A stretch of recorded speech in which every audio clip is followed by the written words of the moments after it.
तो देखिए ये वाली वीडियो में जो कि हमारा यहाँ पे मॉक नंबर 11 रहेगा।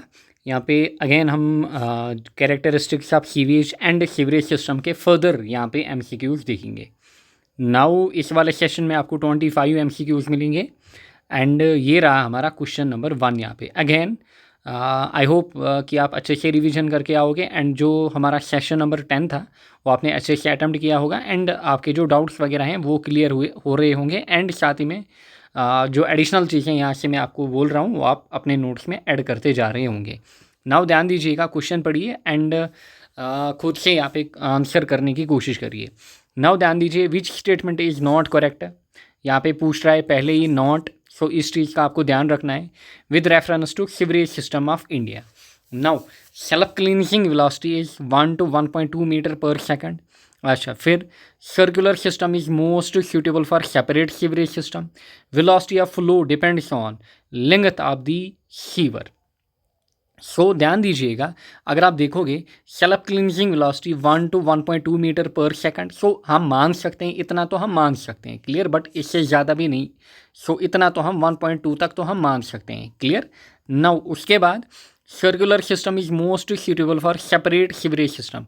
सर्कुलर की अगर हम बात करें, जी हाँ, जहाँ पे हमारे पास सेपरेट सीवरेज सिस्टम होगा, इनकी ड्राई वेदर फ्लो अलग से एंड वेट वेदर फ्लो अलग से। वेट वेदर मतलब स्टॉर्म वाटर अलग से एंड सीवेज जो हमारे पास है, इनकी सैनिटरी सीवेज वगैरह वो अलग से हमारे पास होगा, क्लियर। सो इसके लिए हमारे पास सर्कुलर सिस्टम होता है। अच्छा, जो कंबाइंड प्लस सेपरेट सिस्टम हमारे पास है, दोनों के लिए हम क्या यूज़ कर सकते हैं, जो non circular like egg shape हमारे पास है वो कंबाइंड में भी चलेगी एंड जो एग शेप हमारे पास है वो सेपरेट में भी चलेगी, क्लियर। सो वो उसको हम दोनों में यूज़ कर सकते हैं। ये बात आपको ध्यान में रखनी है, कल भी ये डिस्कस किया था हमने या फिर लास्ट सेशन नंबर 10 में। Now velocity of flow depends on the length of sewer. Now अगर आप वेलोसिटी देखोगे, वेलोसिटी की अलग अलग इक्वेशनें हमने देखी थी, अगर आपको याद होगा।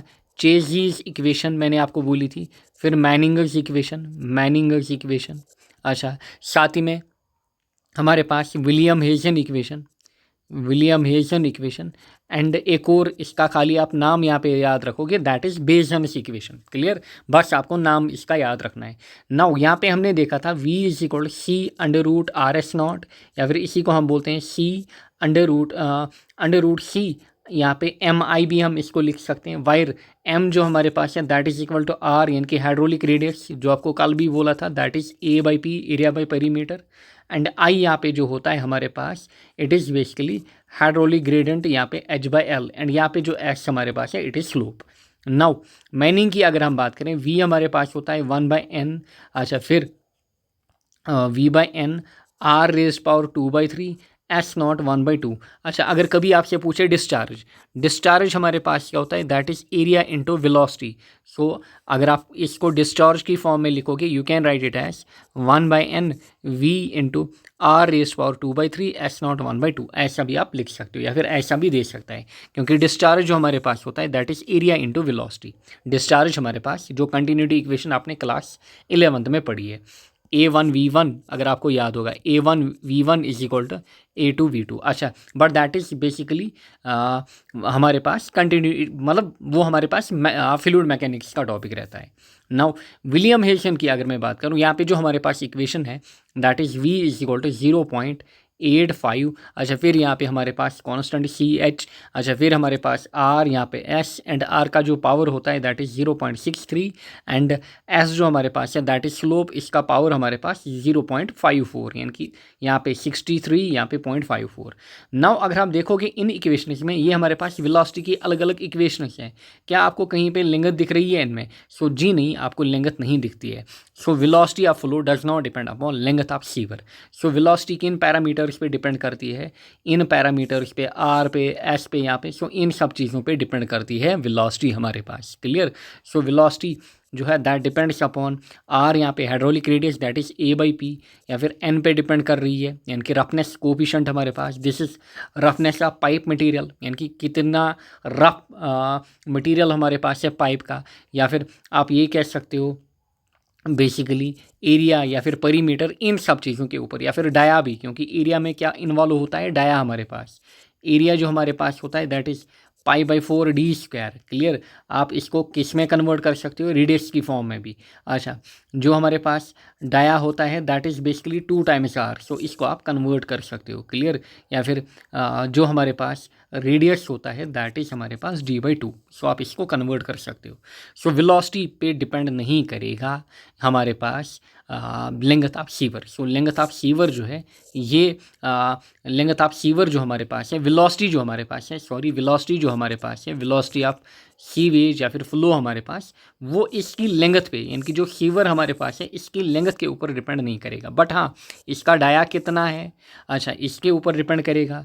अच्छा, इसकी रफनेस कितनी है, ये किस मटेरियल से बना हुआ है, सो उन चीज़ों पे डिपेंड करेगा। नेक्स्ट हमारे पास the minimum diameter of an opening of a manhole. So minimum diameter of an opening of manhole, so opening की बात कर रहे हैं, मैन होल की ओपनिंग। कल भी हमने देखा था, ये एक मैन होल, फॉर एग्जांपल ये दूसरा मैन होल, ये हमारे पास स्पेसिंग होती है। Clear, centre to centre spacing basically हम देखते हैं कितनी स्पेसिंग यहाँ पे। फिर ये बेसिकली इसका डाया यहाँ पे होगा, मिनिमम डाया। नाउ अगर हम मिनिमम डाया की बात करें, जनरली 0.5 to 0.6 मीटर हमारे पास होता है। सो 0.5 हमारे पास मिनिमम डाया, यानी कि मीटर्स में, आप इसको कन्वर्ट करके सेंटीमीटर में ला सकते हो, that is 50 centimetre. Clear, and minimum spacing जो हमने देखी थी that is basically 30 metre. So minimum spacing हमारे पास क्या है, आप इसको कंसिडर कर सकते हो 30 मीटर। नेक्स्ट हमारे पास stoneware pipes are generally not used for sewer mains because they are, जो सिटोन वियर पाइप्स हमारे पास होती हैं, SW पाइप्स या फिर वेट्रीफाइड पाइप्स, ये जो हमारे पास होती हैं these are weak in tension, इसलिए इनका हम यूज़ नहीं करते हैं। मतलब यूज़ तो करते हैं बट मतलब जनरली जहाँ पे टेंशन आ रहा होगा वहाँ पे हम इनका यूज़ नहीं करेंगे या फिर इनको अवॉइड करेंगे। क्लियर, सो इनको वहाँ पे हम क्या करेंगे, इनको वहाँ पे हम अवॉइड करेंगे। Next, when diameter for siphon pipe is inverted, अच्छा सॉरी यार, मैं यहाँ पे व्हेन पढ़ रहा हूँ। So minimum diameter for siphon pipe in inverted sanitary siphon. So inverted अगर आपको याद होगा, ये हमारे पास क्या है, this is known as hydraulic grade line. अच्छा, फिर इसके नीचे हमारे पास ऐसे सीवर होता था, इसके नीचे हमारे पास ऐसे सीवर होता था। क्लियर, सो इन्वर्टेड साइफन में मिनिमम आपको कितनी पाइप्स की नीड पड़ती है, 3 पाइप्स की कम से कम। एंड ये जो हमारे पास होता है इसका मतलब जो हमारे पास मिनिमम डाया होता है दैट इज़ जनरली हमारे पास 200 mm। एंड ऑलरेडी मैंने आपको बोला है 25 mm हमारे पास क्या होता है, 25 mm is equal to 1 inch. So आप ये मानिए कि अराउंड 8 इंच की पाइप होती है कम से कम, जो हमारे पास साइफन पाइप होती है। एंड अगेन यहाँ पे जो प्रेशर होगा, क्योंकि ये बिलो HGL है, सो यहाँ पे जो प्रेशर होगा, pressure will be greater than atmospheric pressure. So यहाँ पे जो प्रेशर होगा it will be greater than atmospheric pressure. So 200 हमारा। Next, the pipe mean to carry overflow from baths, wash basin, sink. So ध्यान दीजिएगा अच्छे से, इस क्वेश्चन को जब भी ऐसा क्वेश्चन आए इसको अच्छे से पढ़िएगा। The pipe mean to carry overflow from baths, wash basin, sinks, क्योंकि ऑप्शन हमेशा आप ध्यान में रखना। देखिए पहली बात तो वेंटिलेशन नहीं आएगा, एंटी साइफोनेज नहीं आएगा। Now waste pipe and soil pipe में आप कंफ्यूज हो सकते हो। आप वेस्ट पाइप को क्या करोगे, आप फॉर एग्जांपल वेस्ट पाइप जो यहाँ पे है या फिर सॉइल पाइप जो है, आप इनको क्या करोगे, आप इनको टिक करके आओगे। नाउ दोनों में से आपको ध्यान देना है कि waste pipe and soil pipe हम किसको बोलते हैं। Waste pipe and soil pipe, मैंने आपको बोला था जो सॉइल पाइप हमारे पास होती है दिस इज़ फॉर एक्सक्रीटा, यही हमारे पास excreta carrying, human excreta, animal excreta, इसके लिए सॉइल पाइप। नाउ अगर हम वेस्ट पाइप की बात करें, यानी कि जिसमें ह्यूमन वेस्ट इंक्लूड होता है, that is soil pipe. Now अगर मैं वेस्ट वाटर पाइप की बात करूँ, वेस्ट वाटर पाइप हमारे पास जनरली यही बाथ्स का, वॉश बेसिन का, सिंक का, यानी कि जिसको हम सलेज भी बोलते हैं, जिस पानी को हम क्या बोलते हैं, सलेज भी। सो इसके लिए हमारे पास वेस्ट वाटर पाइप का यूज़ होता है। क्लियर, वेस्ट वाटर पाइप का। नाउ सॉइल पाइप की अगर मैं बात करूँ, इसका जो जनरली डाया हमारे पास होता है that is 100 mm। So 100 mm dia. Now then अगर मैं वेस्ट वाटर पाइप की बात करूं, वेस्ट वाटर पाइप अलग हमारे पास हॉरिजॉन्टल एंड वर्टिकल होती हैं। एंड जनरली अगर मैं इसके डाया की बात करूं, it can be 50 to 75 mm। Clear, horizontal and vertical के इसमें। देन हमारे पास नेक्स्ट क्या होती थी, वेंट पाइप। वेंट पाइप की अगर मैं बात करूँ, इसका डाया हमारे पास 50 mm and this was for ventilation. Clear. I hope आपको ये चीज़ें भी याद आ रही होंगी।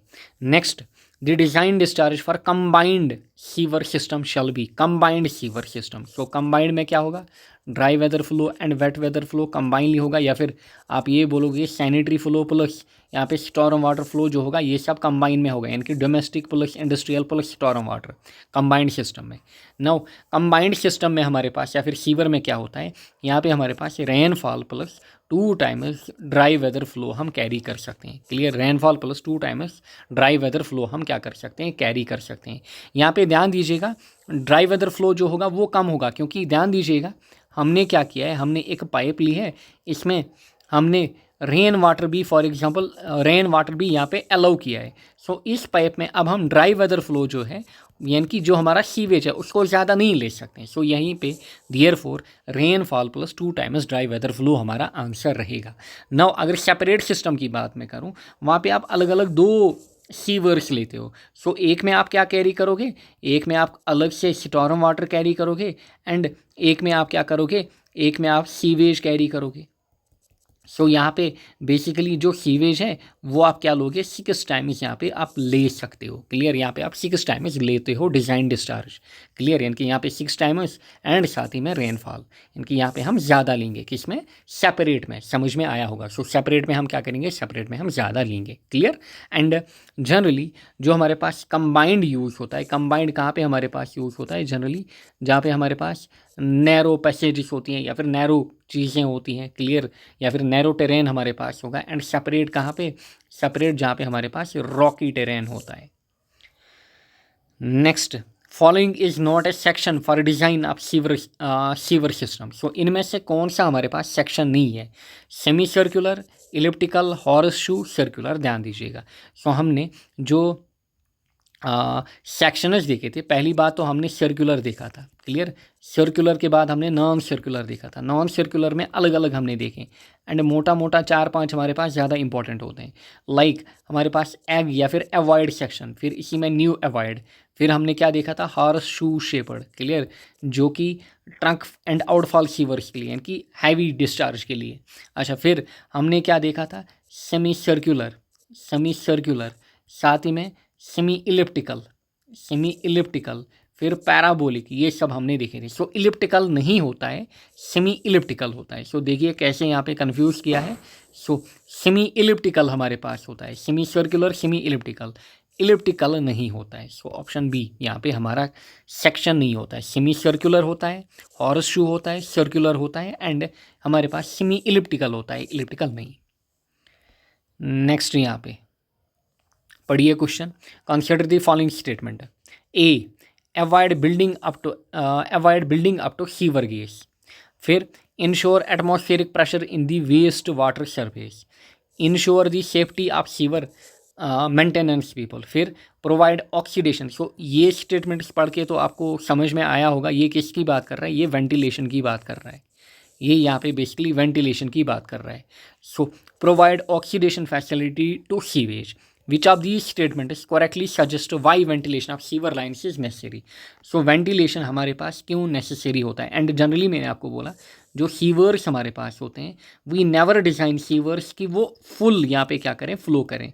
सीवर जो हमारे पास होता है, सीवर में हम कुछ ना कुछ यहाँ पे ऊपर से गैप छोड़ देते हैं। क्लियर, यहाँ पे हम कुछ ना कुछ क्लियरेंस यहाँ पे छोड़ देते हैं। क्लियर, अब क्यों छोड़ देते हैं, ध्यान दे, इसीलिए हमारे पास जो यहाँ पे प्रेशर होता है that is atmospheric pressure.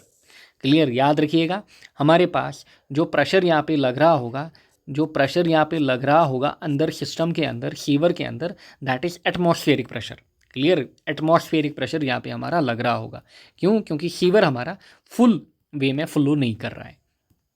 Now ऐसा क्यों है, avoid building up to sewer gases. जी हाँ, ताकि अंदर हमारे पास अलग अलग गैसेस H2S, CH4, ये सब हमारे पास, या फिर NH3, ये डेवलप ना हो, ताकि वेंटिलेशन बनी रहे, यहाँ पे ईयर आता रहे, ईयर यहाँ पे मिलता रहे। सो पहली बात तो यहाँ पे सही है। So then ensure atmospheric pressure. So already मैंने आपको बोला यहाँ पे हमें क्या करना है, इंश्योर करना है एटमॉस्फेरिक प्रेशर हमारा बना रहे।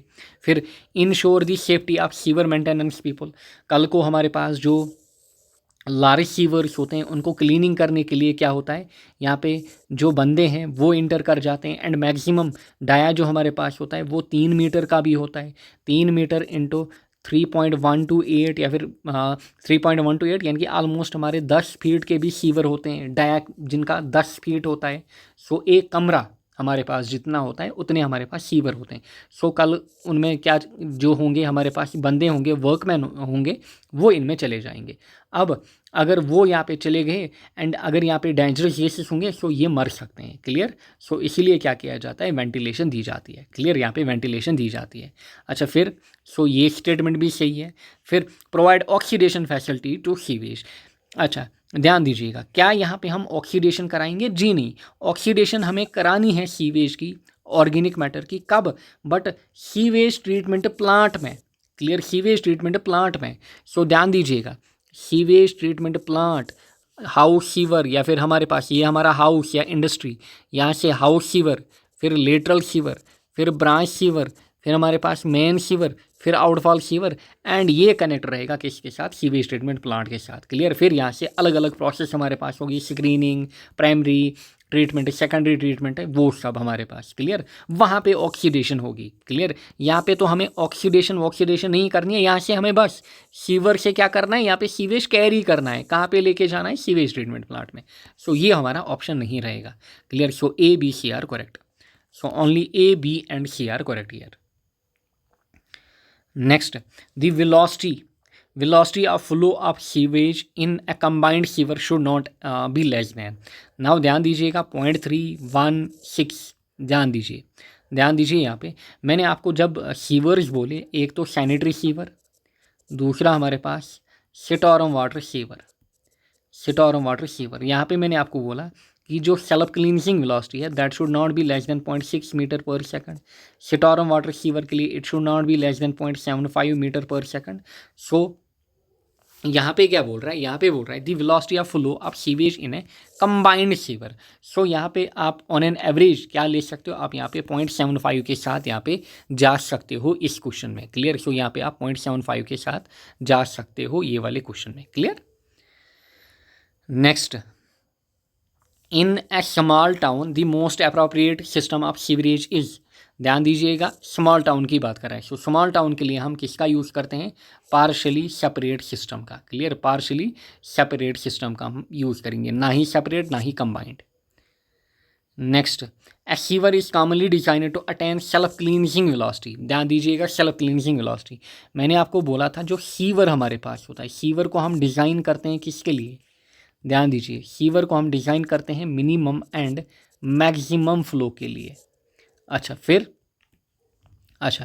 चेक किसके लिए हम करते हैं सीवर को?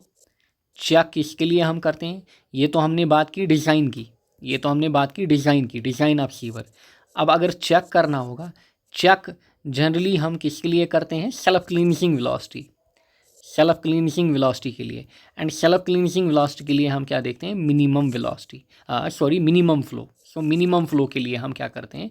मिनिमम फ्लो के लिए हम चेक करते हैं। फिर अगर हमारे पास सीवेज ट्रीटमेंट प्लांट हुआ या फिर वेस्ट वाटर प्लांट हमारे पास हुआ, इसके लिए हम क्या लेते हैं? इसके लिए हम एवरेज फ्लो लेते हैं, यानी कि एवरेज फ्लो के लिए हम इसको डिज़ाइन करते हैं। क्लियर। देयरफॉर यहाँ पे सेल्फ क्लींजिंग वेलोसिटी की बात हो रही है। So minimum early rate of flow के लिए हम इसको क्या करते हैं? इसको चेक करते हैं basically. Next, for a sewer line of 50 centimetre diameter the spacing of main whole. अब मेन होल की बात हो रही है। क्लियर, मेन होल की बात हो रही है। सो मैंने आपको कल भी आपको बताया था कि जनरली आप उसी टेबल का आप क्या करोगे? उसी टेबल का जनरली आप यूज़ करोगे। एक साइड से मैंने आपको क्या बोला था? एक साइड से डाया, दूसरे साइड से spacing 0.9 to 1.5 metre. Clear, 0.9 to 1.5 metre, and फिर 1.5 मीटर to 2 मीटर। फिर हमारे पास जनरली ग्रेटर देन 2 मीटर। यहाँ पे मैंने आपको बोला आप क्या लोगे? आप जनरली यहाँ पे 90 to 150 मीटर स्पेसिंग लोगे। यहाँ पे आप 150 to 200 मीटर स्पेसिंग लोगे। यहाँ पे आप कितनी? 300 मीटर स्पेसिंग, यानी कि लार्ज सीवर में हम मैक्सिमम इतना ले सकते हैं, 300 मीटर स्पेसिंग। नाउ अगर आप देखोगे यहाँ पे 50 सेंटीमीटर डाया बोल रहा है। 50 सेंटीमीटर मतलब 0.5 मीटर डाया। सो इस रेंज में बिल्कुल नीचे आ रहा है, 0.5 मीटर के नीचे आ रहा है हमारे पास। नाउ अगर आप देखोगे 500 तो नहीं हो सकता, 1000 भी नहीं हो सकता, क्योंकि मैक्सिमम हमारे पास जो स्पेसिंग है दैट इज़ कितनी, दैट इज़ 300 मीटर। अब 10 भी नहीं हो सकता, सो सीधे हमारा जो ऑप्शन रहेगा दैट विल बी 100 यहाँ पे। सो बाय एलिमिनेशन मेथड आपने यहाँ पे इसको क्या किया, इसको एलिमिनेट किया। इस टेबल को याद रखिए। अदरवाइज मैंने आपको एक और टेबल भी बोला था जहाँ पे मैंने 0.3 मीटर से स्टार्टिंग की थी। अच्छा, फिर हमारे पास 0.5 मीटर, 0.3 मीटर के लिए मैंने आपको बोला था स्पेसिंग कम से कम कितनी, 45 मीटर। अच्छा, यहाँ पे 0.5 मीटर के लिए कितनी, 75। सो 0.5 मीटर इसने बोला है एंड 75 कोई ऑप्शन नहीं है, सो हम 100 के साथ जाएंगे। क्लियर? सो जनरली अगर आप ये टेबल याद रखोगे आपका क्वेश्चन बन जाएगा। Next, the cross section of sewer which is suitable for both combined and separate. ऊपर जो हमने बात की कंबाइंड एंड सेपरेट सीवर दोनों के लिए, circular, egg shaped, horseshoe shaped, semi elliptical. So ध्यान दीजिएगा, सो हमारे पास जो एग शेपर्ड होता है, एग शेपर्ड या फिर अवॉइड सेक्शन, ये जनरली हम कंबाइंड प्लस सेपरेट सिस्टम दोनों के लिए यूज़ कर सकते हैं। Next, preferable diameter of sewer pipe. ध्यान दीजिएगा, preferable diameter of sewer pipe. मैंने आपको मिनिमम डाया बोल, ये यहाँ पे मेन होल की बात नहीं हो रही है, ध्यान दीजिएगा, जनरल सीवर पाइप की बात हो रही है। Minimum dia, maximum dia and diameter की बात हो रही है। अगर आपको याद होगा यहाँ पे मैंने दो वैल्यूज आपको बोले थे, 100, अगर आपको याद होगा 100 mm, दूसरा 150 और 200 mm। अच्छा, मैक्सिमम डाया कितना, अगर आपको याद होगा मैक्सिमम डाया 3000 mm, 3000 mm मतलब 3 मीटर। जो अभी मैं आपको बोल रहा था कि मैक्सिमम डाया हमारे पास कितना हो सकता है, 3 metre, that is almost equal to 10 feet. Clear? यानी कि इतनी हाइट नीचे से ऊपर तक कितनी, 10 फीट। क्लियर? आप समझ सकते हो, यानी कि एक कमरा जितना हमारे पास। क्लियर? सो 10 फीट, यानी कि जिसमें बंदे जो होंगे, जो वर्कमैन होंगे वो घूमेंगे हमारे पास। सो बताइए, जो 100 mm है मिनिमम डाया, ये मैंने आपको कहाँ पे बोला था, इसको हम हिली टेरेन में प्रेफर करते हैं। 150 और 200 mm कहाँ पे, जनरली प्लेन्स में हम लेते हैं। एंड दिस इज़ जनरल, हमारे पास मैक्सिमम इतना हम ले सकते हैं। This is minimum dia 100 mm, 150 to 200 mm, यहाँ पे 3000 mm। क्लियर? सो प्रेफरेबल डायामीटर की अगर हम बात करें, यहाँ पे हमारे पास क्या होगा, 150 mm हमारा आंसर यहाँ पे रहेगा। क्लियर? नेक्स्ट, क्योंकि अदर, ध्यान दीजिएगा यहाँ पे 200 हमारे पास ऑप्शन नहीं है या फिर बाकी ऑप्शन हमारे पास नहीं बन रहे, सो मेन जो हमारे पास है इनमें से हमें पिक करना है कोई। अब अगर 100 भी होता है, सो हम जनरली किसको प्रेफर करते हैं, 150 को, क्योंकि जनरली प्लेन्स में हम ज़्यादातर चीज़ें प्रेफर करते हैं। Next, it is better to provide separate. देखिए, ध्यान दीजिए, सेपरेट की बात हो रही है। क्लियर? सेपरेट कहाँ पे आप यूज़ करोगे, और रॉकी टेरेन में। क्लियर? रॉकी टेरेन में, जहाँ पे आपके पास क्या होगा, सिटी विल बी रॉकी हमारे पास। क्लियर? सिटी जो होगी that will B Rocky. Clear? Streets narrow, कब नैरो, किसके लिए, नैरो हमारे पास कंबाइंड के लिए। सो नैरो हमारे पास किसके लिए, कंबाइंड के लिए हमारे पास नैरो। क्लियर? ध्यान दीजिए, फिर combined sewage obtained from waste closets, urinals and business establishment towns is called। ध्यान दीजिए क्या बोल रहा है, combined sewage obtained from water closet, urinal यानी कि जो कमोड वगैरह है वहाँ से, फिर बिजनेस इस्टेब्लिशमेंट टाउन्स। सो बताइए ये हमारे पास क्या हो सकता है, इंडस्ट्रियल सीवेज, सलेज, जी नहीं, सेप्टिक सीवेज। सो सैनिटरी हमारे पास क्या है, सैनिटरी हमारे पास राइट ऑप्शन यहाँ पे रहेगा, sanitary sewage. Clear? Now industry क्यों नहीं होगा, क्योंकि इंडस्ट्री सीवेज खुद से नाम इंडस्ट्रियल सीवेज होता है। सलेज क्यों नहीं, क्योंकि इसमें ध्यान दीजिएगा वाटर क्लोजेट आया, जब मैंने आपको बार बार बोला है, जब भी वाटर क्लोजेट आए, कमोड की बात हो, तो उसमें सलेज इंक्लूड नहीं होता है। क्लियर? सलेज में ये चीज़ नहीं आती है, वाटर क्लोजेट हमारा नहीं आता है, या फिर हमारे यूरिनल्स जो हैं वो नहीं आते हैं। नाउ वाटर क्लोजेट हमारे पास डिफरेंट होता है, ध्यान दीजिएगा। वाटर क्लोजेट हम फीसेस के लिए यूज़ करते हैं, यानी कि सॉलिड वेस्ट के लिए हमारे पास जो हमारी बॉडी से निकलता है। यूरिनल अगर आपने देखे होंगे जनरली कहाँ पे, रेलवे प्लेटफॉर्म्स में, रेलवे प्लेटफॉर्म्स में अगर आपने देखे होंगे, कुछ हॉस्पिटल्स में भी होते हैं, जनरली रेलवेज़ में, या फिर जो हमारे पास एयरपोर्ट्स होते हैं वहाँ पे आपको यूरिनल्स मिलते हैं। क्लियर? जहाँ पे मतलब लोग खड़े खड़े क्या करते हैं, पेशाब करते हैं। क्लियर? मे बी आपने भी किया होगा या फिर देखा होगा आपने। सो दे आर यूरिनल्स। इसकी भी हम आगे जाकर जब कोई एमसीक्यू सेशन हमारा आएगा फर्दर, इनकी भी हम बात करेंगे अलग से। नाउ नेक्स्ट क्वेश्चन यहाँ पे, consider the following statements, the basic difference between water pipes and sewer pipes is. So basic difference between water pipe and sewer pipe हमारे पास क्या होती है? अरे यार किधर गया, वेट ए सेकंड, फाइल चली गई। हाँ जी,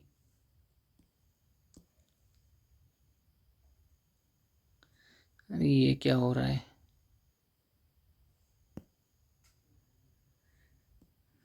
थोड़ा यहाँ पे सिस्टम हैंग हो रहा है, वेट। हाँ ध्यान दीजिए, इसको लॉक पे रखते हैं, ध्यान दीजिए। अच्छा, the basic difference between water pipes and sewer pipes is. So water pipe and sewer pipe की बात कर रहा है, वाटर पाइप क्लियर, यानी कि पीने का जो पानी हमारे पास होता है वो पाइप्स, एंड सीवर पाइप्स, इनके बीच बेसिक डिफरेंस। नाउ ये बोल रहा है कि the basic difference between water pipe and sewer pipe is in the material used for the pipe.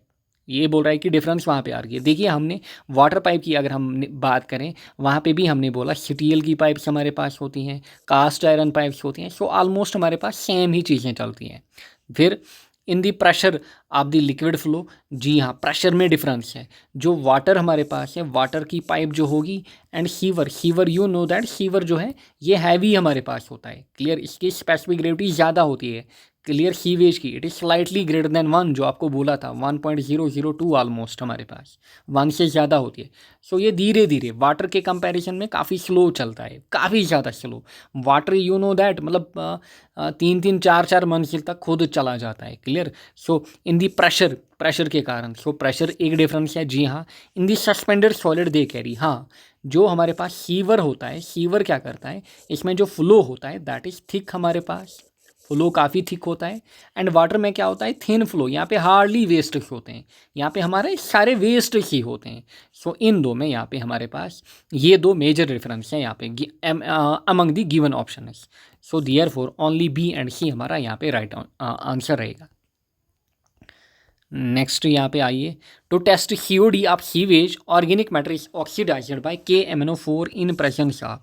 ध्यान दीजिए, to test the CO2 of sewage organic matter is oxidised. So CO2 यानी कि हमारे पास क्या है, डाइक्रोमेट टेस्ट की बात हो रही है, K2CR2O7 की बात हो रही है, क्लियर। सो इसमें हम KMnO4 का यूज़ करते हैं, साथ ही में H2SO4, याद रखिएगा ये स्ट्रॉन्ग एसिड ऑक्सीडाइजिंग एजेंट्स हमारे पास हैं, केमिस्ट्री में आपने पढ़ा होगा, क्लियर। स्ट्रॉन्ग ऑक्सीडाइजिंग एजेंट्स हमारे पास होते हैं, ध्यान दीजिएगा। हमारे पास जो HNO3 होता है it is also strong oxidising agent, but ये यहाँ पे हम यूज़ नहीं करते हैं, ध्यान दीजिएगा। देयरफॉर हम यहाँ पे H2SO4 इस टेस्ट में लेते हैं, किसमें, COD टेस्ट में हमारे पास, क्लियर। अच्छा, इंडिकेटर कौन सा, फिरॉयन। सो लास्ट सेशन में भी हमने बात की थी। Next, 5-day biological oxygen demand of sewage is found to be इतना 3 to 5 mg पर लीटर या फिर ppm। This sewage will be classified as, अगर आपको याद होगा मैंने आपको अलग अलग वैल्यूज़ दिए थे, 250, 350, अच्छा फिर हमारे पास 450 to 550, अच्छा यहाँ पे 20, अगर आपको वो टेबल याद होगा BOD वाला, क्लियर, 20, यहाँ पे 5 to 10। अच्छा बताइए यहाँ पे हम क्या देखते थे, फ़िल्टर, यहाँ पे हम फ़िल्टर, यहाँ पे स्टैंडर्ड फ़िल्टर अगर आपको याद होगा, क्लियर, यहाँ पे स्टैंडर्ड फ़िल्टर। अच्छा यहाँ पे भी हमारे पास क्या था, यहाँ पे भी हमारे पास फ़िल्टर था। सो इसको हम बोल रहे थे वेरी गुड फिल्ट्रेशन, क्लियर। सो इसके लिए BOD की वैल्यू। अच्छा अब यहाँ पे आई है, अब यहाँ पे आई है सीवेज की अगर हम बात करें, यहाँ पे हमारे पास क्या होती थी, वीक सीवेज, ये weak sewage, this was average sewage, and ये हमारे पास स्ट्रॉन्ग सीवेज। नाउ वैल्यू आपको कितना दिया गया है, 3 to 5। सो ये इस रेंज में लाई करेगा या फिर इसके बिल्कुल यहाँ पे नियरर है। सो देयरफॉर हमारे पास सीवेज जो होगी that will be average, clear, ये हमारे पास क्या होगी, average. Next, design discharge for separate sewer system shall be taken as. So generally यहाँ पे हम रेनफॉल प्लस क्या लेते हैं, 6 times dry weather flow. Clear. So अलग से रेनफॉल, क्योंकि रेनफॉल अलग हमारे पास अलग सिस्टम में होगी या फिर अलग सीवर में होगी, एंड दूसरे सीवर में हमारे पास क्या होगा, वहाँ पे हमारे पास ड्राई वेदर फ्लो होगा, एंड कितना, 6 टाइम्स ड्राई वेदर फ्लो हमारे पास। Next, relative stability. Relative stability की बात करें, रिलेटिव स्टेबिलिटी में हमने क्या देखा, ऑक्सीजन हमारे पास, ऑक्सीजन अवेलेबल, यहाँ पे oxygen available divide by oxygen required हमारे पास, ऑक्सीजन रिक्वायर्ड यहाँ पे अवेलेबल, यहाँ पे रिक्वायर्ड हमारे पास। नाउ क्वेश्चन क्या बोल रहा है, the relative stability, and equation भी आपको याद रखनी है जो मैंने कल आपको बोली थी लास्ट सेशन में। The relative stability of sewage sample whose dissolved oxygen is same as the total oxygen required, यानी कि ऑक्सीजन अवेलेबल मतलब यहाँ पे डीओ अवेलेबल, ये ऑक्सीजन रिक्वायर्ड मतलब डीओ रिक्वायर्ड हमारे पास। सो अगर ये दोनों क्या होंगे, सेम होंगे, सो ये दोनों अगर सेम होंगे इसका मतलब this will be equal to this. So relative stability हमारे पास क्या होगी, दिस विल बी 100%। क्लियर, ये हमारे पास क्या होगी, दिस विल बी 100%। अगर ये और ये इक्वल हुआ यहाँ पे, सो आर एस का वैल्यू 1 होगा, बट परसेंटेज में क्या होगा, दैट विल बी 100 हमारे पास। Clear. Next, select the correct statement. 5 day BOD is ultimate BOD, जे नहीं। अच्छा, 5 day BOD is greater than 4 day BOD keeping other condition same. 5 day BOD is less than 4 day BOD keeping other condition same. BOD does not depend on time. Now देखिए, आपको books में and basically internet पे इसका जो solution मिलेगा that is option C, but option C नहीं है हमारा, it is option B basically. So option B यहाँ पे हमारा राइट आंसर है। नाउ ध्यान दीजिएगा, अगर आपको याद होगा मैंने आपको ग्राफ समझाए थे, एक ऐसा ग्राफ, यहाँ पे हम क्या देख रहे थे, ऑक्सीजन इक्विवेलेंट, ऑक्सीजन इक्विवेलेंट, या फिर आप इसको बेसिकली ऑर्गेनिक मैटर भी बोल सकते हो। Clear, oxygen equivalent of organic matter एक साइड से। यहाँ पे हम क्या देख रहे थे, टाइम, यहाँ पे हम LT देख रहे थे। क्लियर, LT हम देख रहे थे इस साइड, यहाँ से हम क्या देख रहे थे, T। फिर अगर आपको याद होगा dL/dt हमने निकाला था। क्लियर, यानी कि इस करू का फॉर एग्जांपल स्लोप यहाँ पे। क्लियर, यानी कि ये जो करू हमारे पास है इसका स्लोप हमने निकाला था, एंड ये हमने देखा था theta is equal to dL/dt। For example इस पॉइंट पे आपको स्लोप निकालना है, आप ऐसे यहाँ पे टेंजेंट ड्रा करोगे, फिर यहाँ पे ऐसे देखोगे हॉरिजॉन्टल के साथ, ये एंगल आप निकालोगे, that is dL/dt। Clear, dL/dt। And आपने देखा था जो dL/dt हमारे पास था, इट वाज बेसिकली हमारे पास ये डायरेक्टली प्रोपोर्शनल आ रहा था। सो ये हमारे पास क्या था, ये हमारे पास डायरेक्टली प्रोपोर्शनल आ रहा था, यानी कि जो हमने बेसिकली BOD का लॉ एक हिसाब से देखा था। क्लियर, जो हमने क्या देखा था, जो हमने बेसिकली BOD का लॉ देखा था हमने जनरल में। अच्छा, वो क्या कहता था, rate of BOD, rate of BOD exerted at any time, rate of BOD exerted at any time that was directly proportional to BOD remaining हमारे पास, यानी कि that was directly proportional to T हमारे पास। अब T माइनस, या फिर इसको आप दोनों में से एक को आप माइनस लीजिए, क्यों, क्योंकि यहाँ पे ऑक्सीजन इक्विवेलेंट जो हमारे पास है, या फिर जो ऑर्गेनिक मैटर हमारे पास जो है वो ऑक्सीडाइज हो रहा था। क्लियर, एंड ये हमारे पास क्या था, this was oxygen equivalent, and यहाँ से इसका अपोजिट हमारे पास क्या था, इसका अपोजिट हमारे पास यहाँ पे BOD बन रहा था, BOD बन रहा था।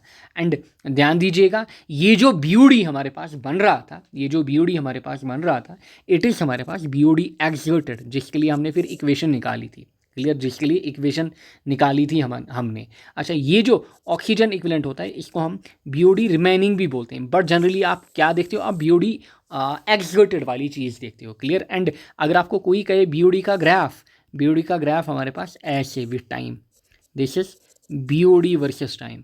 अगर आपको कहे oxygen equivalent of organic matter, oxygen equivalent of organic matter, तब हमारे पास ग्राफ ऐसा होगा, या फिर इस ग्राफ को हम क्या बोलेंगे, BOD रिक्वायर्ड, दिस इज हमारे पास BOD एक्सर्टेड, यानी कि कितना हमारे पास सेटिस्फाई हुआ, या फिर BOD सेटिस्फाइड। क्लियर। नाउ अगर आप ग्राफ में देखोगे, ग्राफ जो है वो विथ टाइम हमारे पास इंक्रीज हो रहा है। सो देयरफॉर 5 डे BOD जो हमारे पास होगा that will be greater than 4 day BOD। Clear, 4 दिन वाले BOD से वो ज़्यादा होगा, क्यों, keeping other condition same. And यहाँ पे मैंने आपको एग्जांपल भी दी थी टेबल में, एक साइड से टाइम, यहाँ से ऑक्सीजन इक्विवेलेंट, अच्छा यहाँ से BOD मैंने आपको बोला था स्टार्टिंग में हमारे पास, for example time is equal to 0 day, 1 day, for example 4th day, 5th day. अच्छा, अगर हमारे पास ऑक्सीजन इक्विवेलेंट कितना था 500, क्योंकि यहाँ पे हमारे पास यहाँ पे इतनी मतलब इतना ऑक्सीजन इक्विवेलेंट हमारे पास होगा। एंड उस टाइम पे यहाँ पे ये वाला करूँ, देखिए ये यहाँ पे होगा 0 पे। सो BOD हमारे पास क्या होगा इस टाइम में 0।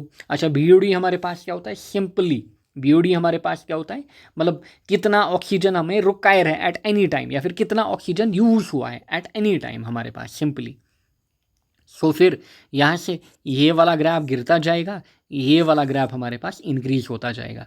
फॉर एग्जांपल अगर यहाँ पे लेट इट वाज हमारे पास 400 ppm, यहाँ पे दिस विल बी हमारे पास 100। अच्छा, दिस विल बी 100 क्योंकि इनिशियली हमारे पास कितना था 500। अच्छा, अब अगर ये यहाँ पे फॉर एग्जांपल 200 है, सो दिस विल बी हमारे पास 300। अच्छा, ये फिर फॉर एग्जांपल 5 डे पे कितना हुआ, बेसिकली ये अल्टीमेट पे फिर इतना चला जाता है 0। सो दिस विल बी 0 अगर मैं एज्यूम कर रहा हूँ। सो ये हमारे पास क्या होगा, दिस विल बी 500। बट ये यू नो दैट जैसे ही ग्राफ इधर जाएगा फिर उस टाइम पे हम क्या निकालते हैं, ultimate BOD। Clear, ultimate BOD। And ultimate BOD याद है ना 68%। अच्छा, BOD 5 एंड अल्टीमेट BOD के बीच रिलेशन जो हमारे पास थी वो क्या थी, 68% हमारे पास। क्लियर, 68% हमारे पास, यानी कि सिंपली जो BOD 5 हमारे पास होता है, क्योंकि अल्टीमेट ज़्यादा होगा, सो BOD 5 जो हमारे पास होता था दैट वाज 68% किसका हमारे पास, अल्टीमेट BOD का। किसका हमारे पास, अल्टीमेट BOD का, BOD-U का, या फिर 0.68 जिसको हमने बोला था। सो ऑप्शन बी यहाँ पे हमारा करेक्ट रहेगा। नेक्स्ट ध्यान दीजिएगा, the following steps are involved in laying a sewer in a trench. यानी कि जब आपको सीवर कहाँ पे, फॉर एग्जांपल ये आपकी लैंड है, यहाँ पे ये आपका लैंड है यहाँ पे। क्लियर, नाउ अब आपको क्या करना है, अब आपको यहाँ पे खुदाई करनी है। सो इसमें आपको सीवर डालना है। सो ऐसे आप आए, आपने यहाँ पे खुदाई की, सो आपने फिर यहाँ पे अंदर सीवर डाला।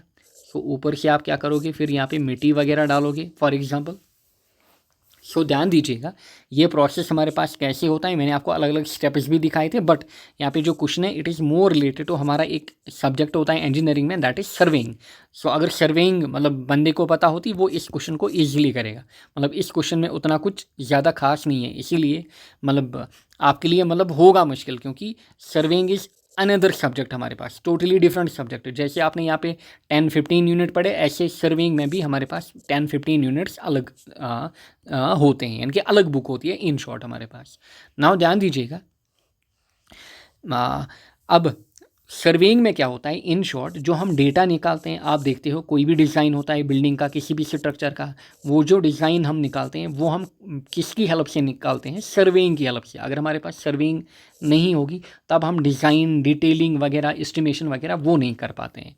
नाउ ध्यान दीजिएगा, the following steps are involved in laying a sewer in a trench. ध्यान दीजिएगा, transferring the centre line of sewer to the bottom of trench, then setting side rails over the trench, फिर driving pegs to the level of the invert line of sewer, फिर last में placing of sewer. Now ध्यान दीजिएगा, आपने यहाँ पे क्या की है, आपने फॉर एग्जांपल यहाँ पे खुदाई की है, आपने यहाँ पे क्या की है, ध्यान दीजिए, आपने यहाँ पे आपको अंदर अब सीवर प्लेस करना है। अब आपको क्या करना है, ध्यान दीजिएगा, अब आपको यहाँ पे अंदर सीवर प्लेस करना है।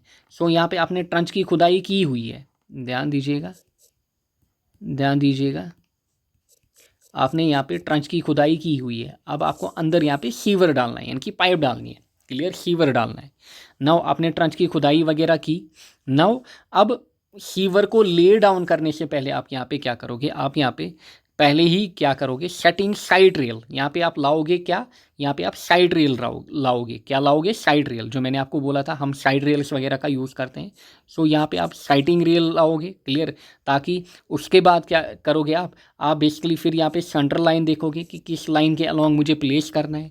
सो पहले आप क्या करोगे, पहले आप यहाँ पे साइड रेल लाओगे, बट ये तो बाद की बात है, for example centre line. But side rail के बाद क्या आप करोगे, यहाँ पे फिर आप यहाँ पे पैग मतलब जैसे फॉर एग्जांपल कोई लकड़ी का टुकड़ा है यहाँ पे हमारे पास, या फिर कोई स्टील का टुकड़ा, ताकि यहाँ पे हमारे पास चीज़ें यहाँ पे, ताकि इन शॉर्ट आप मार्क कर पाओ चीज़ें। पैग हमारे पास किसके लिए यूज़ होता है, peg is used for marking position, mark position, ताकि आप यहाँ पे पोजीशन को मार्क करो। पोजीशन जैसे हम बाउंड्री जैसे हमारे पास क्रिकेट फील्ड होता है, वहाँ पे क्या किया जाता है, पहले जो बाउंड्री होती है वहाँ पे जो पैगेज लगाए जाते हैं ताकि बाउंड्री को हम पोजीशन मार्क करें।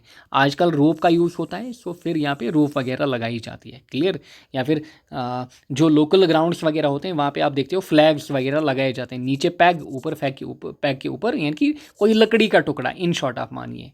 सो फिर हम क्या करेंगे, drive pegs to level the invert line of the sewer. So इसके बाद हम क्या करेंगे, पैग्स यहाँ पे बिछाएंगे। इसके बाद जब हमने पैग्स बिछाए सो फिर हम यहाँ से ईजिली अब सेंटर लाइन निकाल पाएंगे। सेंटर लाइन के बाद क्या होगा, जैसे ही हमने सेंटर लाइन निकाली अब हम क्या करेंगे, अपने सीवर को लाएंगे, यहाँ पे हम सीवर को बिछाएंगे। अब समझ में आया होगा।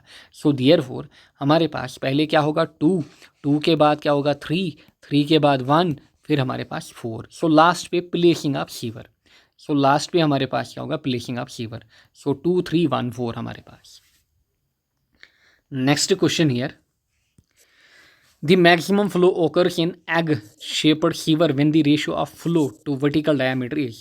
सो डी बाई डी की बात हो रही है। सो डी बाई डी हमारे पास कितना 0.95 जो आपको बोला था, किसके लिए, क्यू मैक्स के लिए, मैक्सिमम फ्लो या फिर मैक्सिमम डिस्चार्ज के लिए। अच्छा, डी बाई डी मैंने आपको कितना बोला था 0.81, किसके लिए, वी मैक्स के लिए, वी मैक्स के लिए। एंड आर मैक्स भी यहाँ पे याद रखिएगा, आर मैक्स मतलब ए बाई पी हमारे पास यहाँ पे डिस्चार्ज के लिए कितना होता है, इट इज़ 0.29, इट इज़ हमारे पास 0.29 डी एंड यहाँ पे इट इज़ अप्रॉक्सीमेटली 0.3 डी। सो ये भी आप याद रख सकते हो, दिस इज़ आर मैक्स। ये डी बाई डी हमारा, ये डी बाई डी हमारा, small D this is capital D. Small D मतलब यहाँ पे सीवर के अंदर ध्यान दीजिएगा, फॉर एग्जांपल ये हमारे पास है, इतनी डेप्थ में सीवर हमारे पास सीवेज को कैरी कर रहा है, this is small D. Capital D हमारे पास क्या डाया यहाँ पे, क्लियर। सो इनका रेशियो हमारे पास 0.95 मैक्सिमम डिस्चार्ज के लिए, मैक्सिमम वेलोसिटी के लिए कितना 0.81। Next and last question here, the self cleansing velocity in a sewer depends on. So self cleansing velocity किसके ऊपर डिपेंड करती है, पहला option BOD slope of sewer. अच्छा, फिर ratio of depth of flow sewage to sewer diameter ratio. ध्यान दीजिएगा, so self cleansing velocity V is equal to 1/NAR। अच्छा, अगर हम डिस्चार्ज की फॉर्म में निकालें, चलिए हम वेलोसिटी को ही निकालते हैं, डिस्चार्ज को हटाते हैं, यहाँ पे A हम नहीं लाएंगे। So V is equal to 1/N। अच्छा, R is power 2/3, S0 1/2। So S हमारे पास क्या है यहाँ पे, स्लोप। S हमारे पास क्या है यहाँ पे, स्लोप।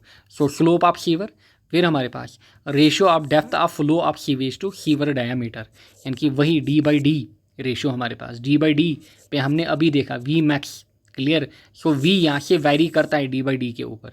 सो देयरफॉर बीओडी जो हमारे पास है, बीओडी का कोई लेना देना यहाँ पे नहीं है हमारे पास सेल्फ क्लींजिंग वेलोसिटी के साथ। सो 2 और 3 हमारा जो है ये यहाँ पे हमारा करेक्ट रहेगा। सो आई होप आपने सेशन अटेंड किया होगा एंड आपके क्वेश्चंस बन रहे होंगे एंड आपका रिवीजन चल रहा होगा। मेन फोकस आपको रिवीजन के ऊपर करना है एंड जो हमने पुराने सेशंस भी किए हैं उनको भी आप रिवाइज करिए अच्छे से। Thank you all, best of luck.